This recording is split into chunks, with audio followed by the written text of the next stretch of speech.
진리를 아는가라는 말씀의 제목으로 함께 말씀 나눕니다. 진리를 아는가. 그리스도인에게 진리란 매우 중요합니다. 우리가 어떠한 진리 아래서 살아가는가, 그것이 바로 그리스도인인 우리들이 가져야 하는 그러한 삶의 기준이 되고 그 중심이 된다라는 사실을 우리는 너무나도 잘 알고 있습니다. 그런데 세상에 살면서 그리스도인 하나님의 백성으로 살면서 그 진리를 안다라고 말하고 깨우쳤다라고도 생각하면서도 실제적인 삶의 자리에서는 그 진리의 삶을 실천해내는 것이 그리 쉬운 것이 아닙니다. 그래서 많이 넘어지고 좌절하고 아파하는 것이 바로 우리들의 모습이기도 합니다. 그때 우리는 과연 이 진리에 관해서 내가 어떻게 이해하고 그 진리가 어떠한 것이고 어떠한 결과들을 낳는지를 이해하는 것이 필요한데, 그것이 바로 오늘 우리가 묵상한 시편 93편 1절에서 5절 말씀에 담겨져 있습니다. 오늘 우리가 열린 예배로 드리는 높이 계신 여호와의 능력이라는 그 말씀이 바로 우리가 이 땅에서 살아갈 때, 어려운 일을 당하고 환난을 당할 때, 시험을 당할 때 오직 여호와를 온 우주의 주권자로 인정하고 찬양하며 그분이 우리의 능력이 되심을 믿는 그리스도인의 백성들이 받고 살아가는 그 진리라고 우리는 인정해야 합니다. 그래서 오늘 말씀 안에서 과연 진리를 아는가, 과연 우리가 어떠한 진리를 어떻게 이해하고 살아가는지를 점검해보고 오늘 말씀 안에서 주시는 그 하나님, 그리고 그분을 통해 우리에게 주시는 그 진리 되신 예수 그리스도를 바라보며 주님 앞에 나아가는 이 시간 되시기를 간절히 소망합니다. 일반적으로 진리라는 것은요, 참된 이치를 말합니다. 보편적이고 절대적이고요, 반드시 앞뒤가 잘 맞는 그 명제가 성립되는 것을 우리는 진리라고 말합니다. A는 B이다라는 정확한 논리가 성립돼야만 그것을 우리는 진리라고 말합니다.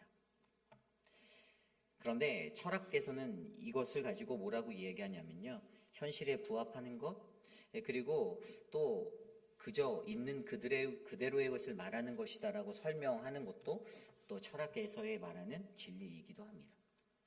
어찌됐든 세상이 말하는 철학과 성경이 전하는 그 진리에서도 결국에 진리라는 거짓이 없고 참된 것, 바른 것, 보편적이고 일반적이고 절대적인 것들을 우리에게 말해주고 있습니다.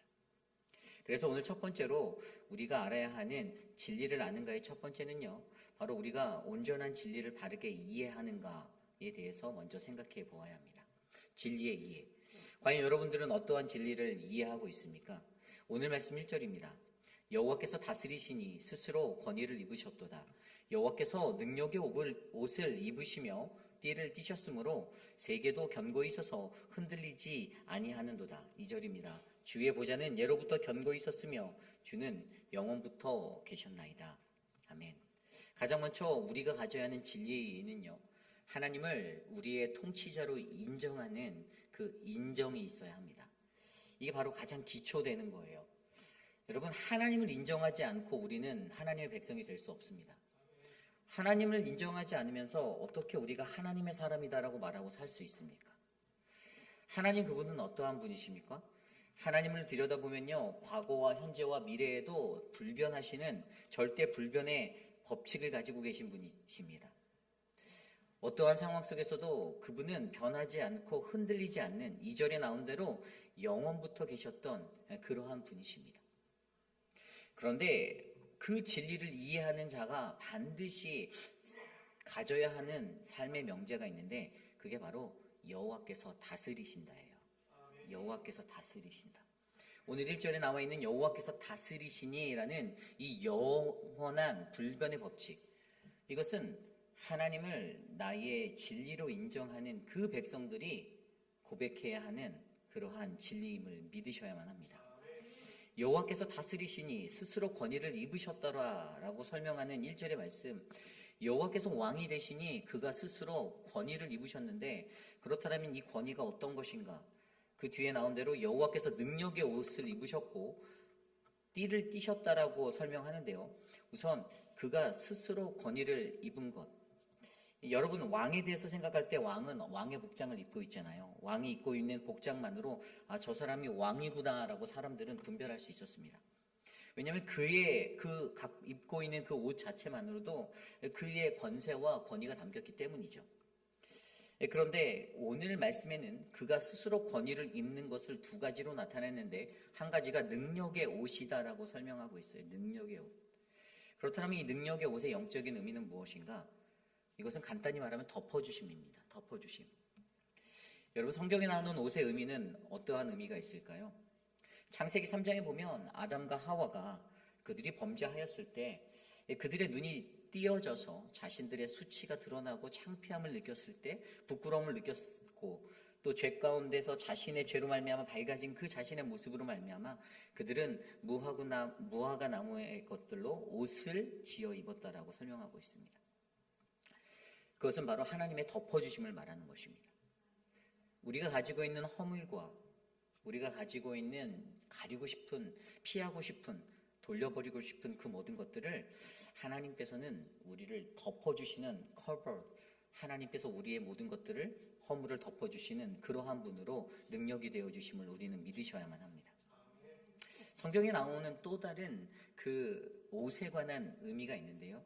이것은 우리가 잘 아는 제사장들의 옷에 대해서 말씀해 주고 계세요. 민수기 20장 28절에 보면요. 모세가 아론의 옷을 벗겨서 그의 아들인 엘르아살에게 위임하는 그때 그의 옷을 입혀 제사장직을 수행하게 하는 장면이 민수기 20장 28절에 나옵니다. 이것이 무엇을 의미하냐면 하나님의 사람에게 그 옷을 입혀줌으로써 그가 감당해야 할 직무와 소명에 대한 것들을 말씀해 주시는 거예요. 결국에 능력의 옷이라고 하는 것은요, 하나님의 덮어주심, 우리의 가리워주심, 우리를 위한 하나님의 덮어주심의 의미도 있지만 그리스도인으로서의 그 권세, 바로 우리에게 맡겨진 사명을 감당할 수 있는 그 직무와 소명에 대한 권세를 더하여 주신 것임을 믿으셔야만 합니다. 그러므로 오늘 여호와께서 다스리실 때 스스로 권위를 입으신 것에 그 능력의 옷을 입으심은요, 바로 그가 이 땅에서 거하는 우리들을 향하여 그 모든 것들을 덮어주는, 모든 죄를 덮어주고 우리의 허물을 덮어주시는 그 능력의 모습으로 옷을 입으셨고, 또 그가 가지고 있는 그 모든 열방을 향한 구원의 역사를 이루기 위한 그의 사명을 다시 한번 상기시키는 그러한 직무와 소명의 옷을 입으셨다라고 우리가 이해하면 됩니다. 그리고 두 번째로 보이는 것이 바로 띠를 띠셨으므로예요. 띠를 띠셨으므로. 여러분, 성경에서 띠는 어떠한 것을 나타냅니까? 성경에서는요, 띠는요, 어떤 일할 준비가 되었다라는 것들을 나타내는 것으로 사용되기도 합니다. 베드로전서 1장 13절 말씀에 그러므로 너희 마음에 허리를 동이고 근신하여 예수 그리스도께서 나타나실 때에 너희에게 가져다 주실 은혜를 온전히 바랄지어다. 아멘. 또한 사도 바울도 에베소서 6장 14절 말씀에 전신갑주를 취하라. 진리로 허리띠를 띠라라고 말씀하셨습니다. 어떠한 것에서 베드로전서 1장 13절 말씀이 주는 그 의미처럼 어떠한 것에서 일할 준비가 됐다라고 내가 확신하였을 때 그 일을 갖는 자세로 우리는 마음의 허리띠를 동인다라고 말하고 있습니다. 예수 그리스도께서 나타나실 때 너희에게 가져다 주실 은혜가 무엇인지를 바라보며 우리는 우리에게 맡겨진 사명 가운데 하나님, 내가 준비되었습니다. 내가 전신갑주를 잘 취하고 내가 주의 그 띠를 띠고 만반의 준비가 되었습니다. 내가 이 사명을 갖고 나가겠습니다. 라는 마음으로 그 띠를 띄우고 나아갑니다.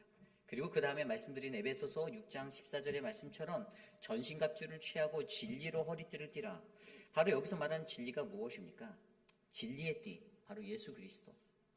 우리가 바로 다른 것이 아닌 나의 마음을 굳세게 하고 나를 강하게 하고 내가 그 사명에 만반의 준비가 되는 것은 내가 잘나서도 아니고 내가 뛰어나서도 아니고 바로 내 안에 예수 그리스도가 계시기 때문임을 믿으셔야 합니다. 결국에 오늘 그분의 능력의 옷을 입고 그분의 띠를 띄워주신, 결국 그분은 하나님 여호와께서 이 땅을 다스릴 때 이 땅에 있는 모든 영혼들을 그분의 자녀로 인도하기 위해서 능력의 옷과 띠를 띄우시며 스스로 그 권위를 입으시고 우리에게 다가와 우리를 통치하시고 다스리시는 하나님이심을 믿으셔야 합니다. 이것이 중요합니다. 그래서 사실 오늘 이 말씀을 정확히 들여다보면요, 결국에는요, 우리들은 예수 그리스도의 옷을 입고 살아가는 하나님의 백성이 되어야 합니다. 로마서 13장 14절에 오직 주 예수 그리스도로 옷을 입고 정욕을 위하여 육신의 일을 도모하지 말라. 내가 오늘 어떠한 옷을 입었는가가 내가 바라고 내가 소망하는 자리에 가는 모습입니다. 내가 오늘 하나님을 예배하고 내가 오늘도 선한 일을 감당하고 내가 오늘 주의 말씀대로 살겠다는 사람들은요, 그냥 그리스도의 옷을 입고 예수 그리스도의 옷을 입고 세상의 정욕과 자기 마음에서 솟구치는 그 이생의 정욕을 따라 살아가는 것이 아니라 오직 그리스도가 원하고 하나님이 원하시는 길에 서서 그 인생을 살아가는 자들이 된다는 것입니다. 그러므로 저와 여러분 우리 모두가 바로 하나님의 그 진리의 이해, 여호와께서 다스리신다라는, 그가 우리를 다스리시는 그 놀라운 은혜를 올바르게 깨닫고 어떠한 시험이 찾아와도 이 모든 것은 하나님이 통치하시고 다스린다는 그 의미 있는 하나님의 권세를 믿는 우리 모두가 되시기를 간절히 소망합니다. 이것이 오늘 말씀의 첫 번째 진리를 아는가, 진리의 이해입니다. 그리고 두 번째는요, 진리를 아는가, 바로 그의 능력이 어떠한 것인지를 이해해야 한다는 거예요. 오늘 말씀 3절과 4절입니다. 여호와여, 큰 물이 소리를 높였고 큰 물이 그 소리를 높였으니 그 큰 물이 그 물결을 높이나이다. 높이 계신 여호와의 능력은 많은 물소리와 바다의 큰 파도보다 크니이다. 아멘. 3절과 4절이 주는 가장 큰 핵심은요, 악한 것들, 악의 소유는 아무것도 아니다예요. 또 다른 말로 하면 하나님이 반드시 승리한다입니다.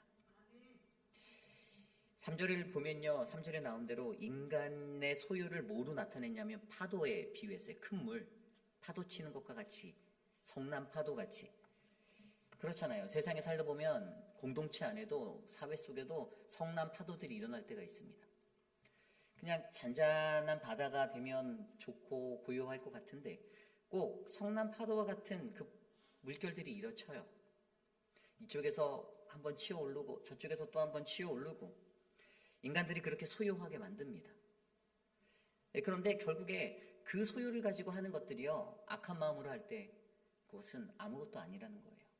아무것도 바꿀 수 없다라는 거예요.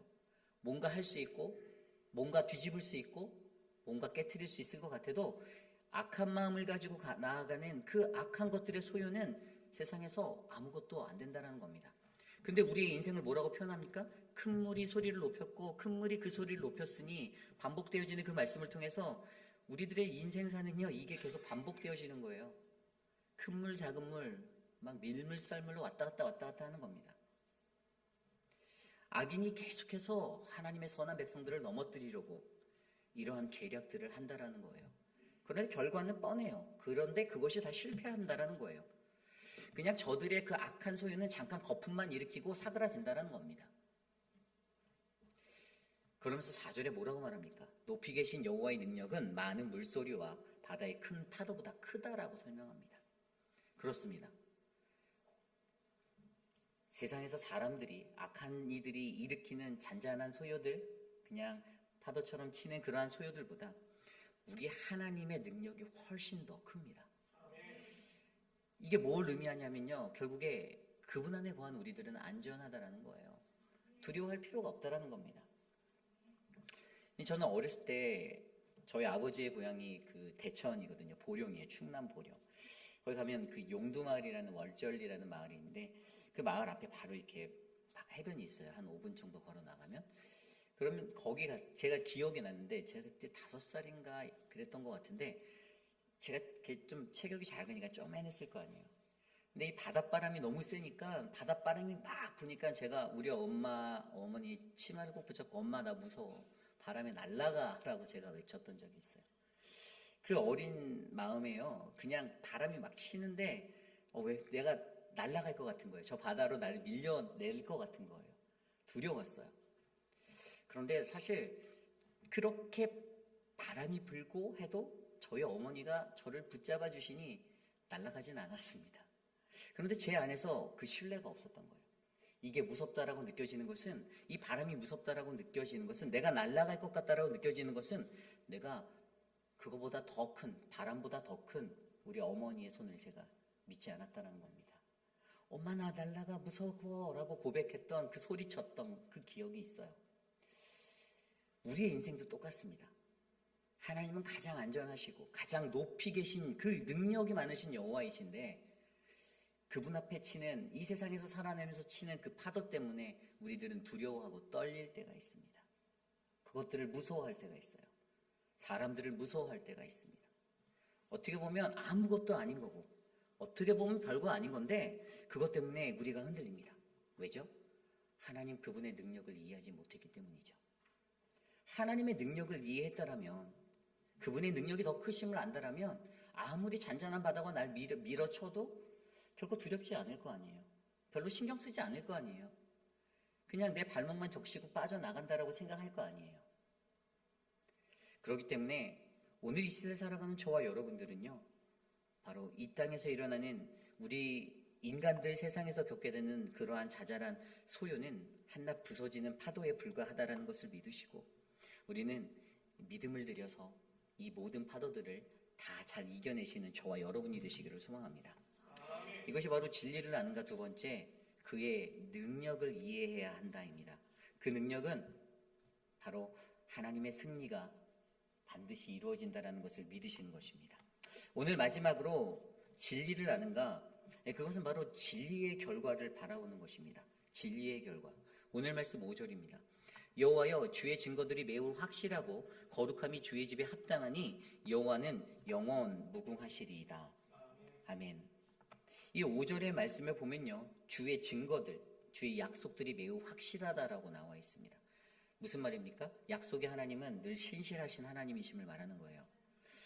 하나님이 우리를 통치할 수 있는 정당성이 있는 그 이유는요, 그분의 약속은 변하지 않기 때문입니다. 그분의 약속은 줬다가 뺏는 약속이 아니기 때문이에요.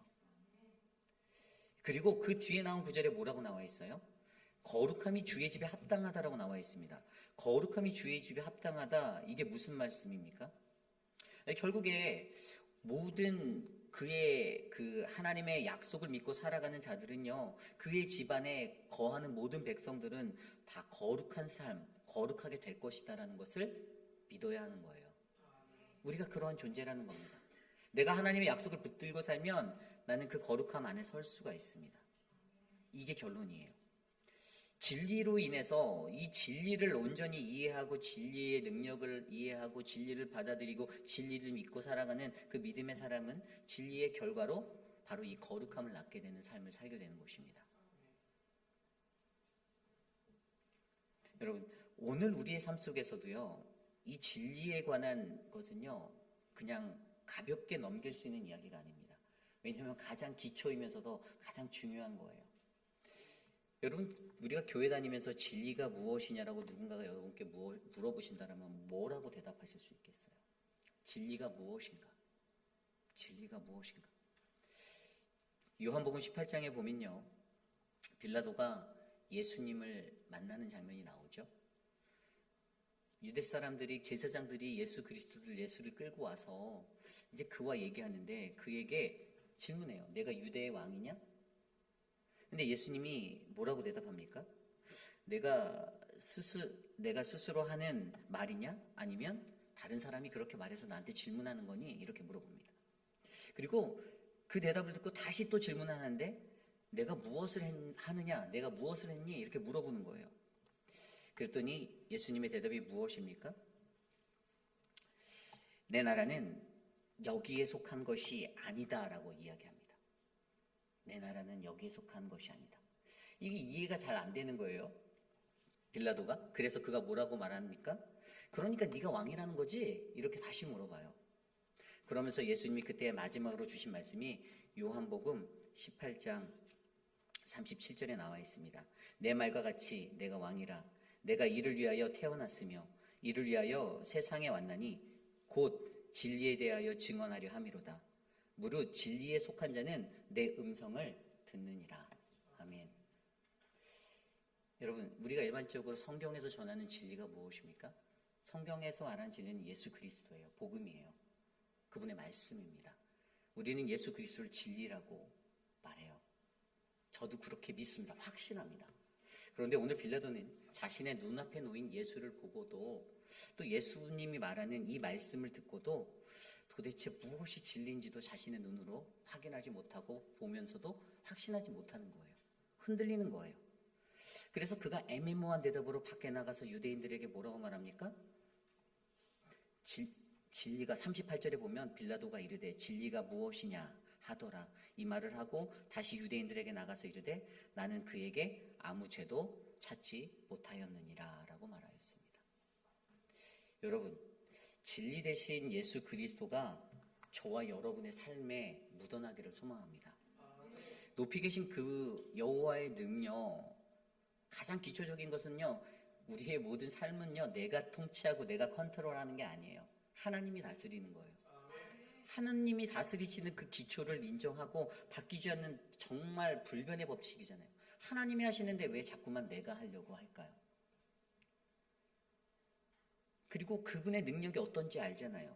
아무리 큰 물이 일어나도, 많은 물소리가 있어도, 거기에 그 높은 파도가 쳐와도 그거보다 더 큰, 바다의 큰 파도보다 더 큰 여호와의 능력이 있다는 것입니다. 우리가 이것을 인정한다면 그래, 하나님이 통치하시고 하나님 다스리시는구나. 결국에 그 진리를 이해한 우리들이 어떻게 해요?